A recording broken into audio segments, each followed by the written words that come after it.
بسم اللہ الرحمن الرحیم۔ ساغر صدیقی کے والد نے ساغر کی پسند کو یہ کہہ کر ٹھکرا دیا تھا کہ ہم خاندانی لوگ ہیں، کسی تندور والے کی بیٹی کو اپنی بہو نہیں بنا سکتے۔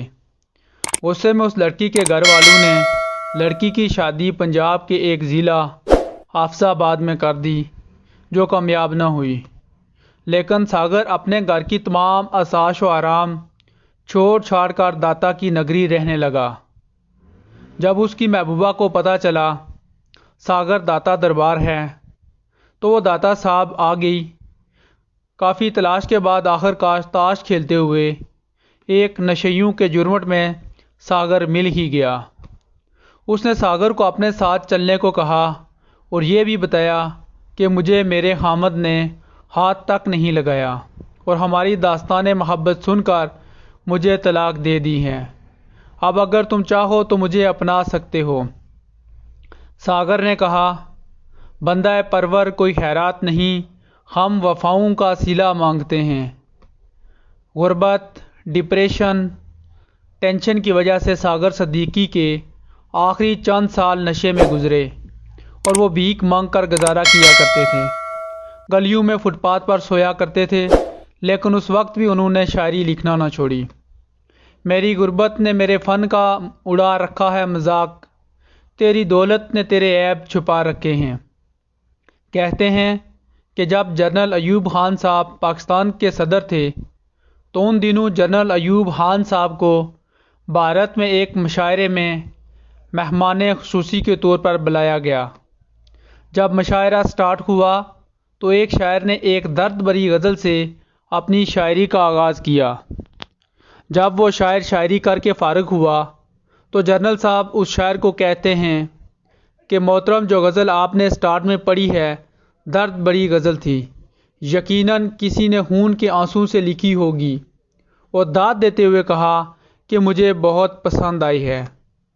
تو وہ شاعر بولے، جناب اعلیٰ، اس سے بڑی آپ کے لیے خوشخبری اور حیرت کی بات یہ ہے کہ اس غزل کے خالق اور اس کو لکھنے والا لکھاری یعنی شاعر آپ کے ملک پاکستان کا ہے۔ جب جنرل صاحب نے یہ بات سنی تو آپ دنگ رہ گئے۔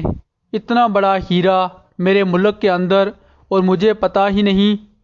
جب آپ نے اس شاعر سے اس غزل کے لکھاری یعنی شاعر کا نام پوچھا تو اس نے کہا، جناب اعلیٰ، اس درد بھرے شاعر کو ساغر صدیقی کے نام سے یاد کیا جاتا ہے۔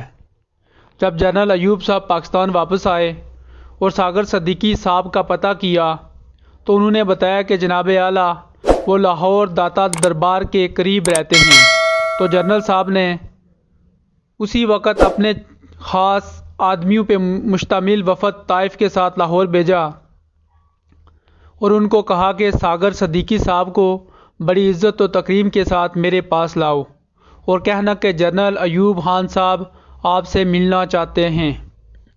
جب بھیجا ہوا وفد لاہور پہنچا تو انہوں نے اپنا تعارف نہ کرواتے ہوئے داتا دربار کے سامنے کھڑے چند لوگوں سے شاعر ساغر صدیقی کی رہائشگاہ کے متعلق پوچھا تو انہیں کھڑے چند لوگوں نے طنز یا لہجوں کے ساتھ ہنستے ہوئے کہا، کیسی رہائش، کون سا شاعر، ارے آپ اس چرسی اور بنگی آدمی سے کیا توقع رکھتے ہیں؟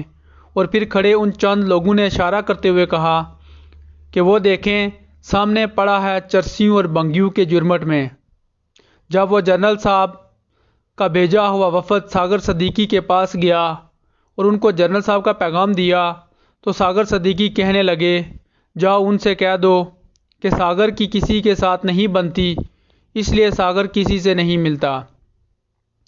جب ساغر صدیقی نے یہ بات کہی تو باشمول ساغر نشے میں مست وہاں موجود ہر نشئی ایک زوردار قہقہے کے ساتھ کچھ دیر کے لیے زندگی کے دیے غموں کو بھول گیا۔ بہرحال بے پناہ اصرار ترلوں کے باوجود وہ وفد واپس چلا گیا اور سارے احوال و حالات سے جنرل صاحب کو آگاہ کیا۔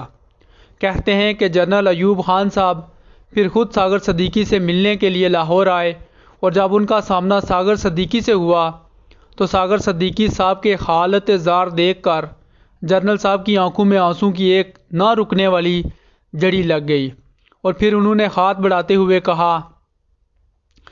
غم سے چور اور نشے میں مست ساغر صدیقی سے جب مصافحہ کرنا چاہا تو ساغر صدیقی صاحب نے یہ کہتے ہوئے ان سے ہاتھ پیچھے ہٹا لیا کہ جس عہد میں لٹ جائے غریبوں کی کمائی، وہ اس عہد کے سلطان سے کوئی بھول ہوئی ہے۔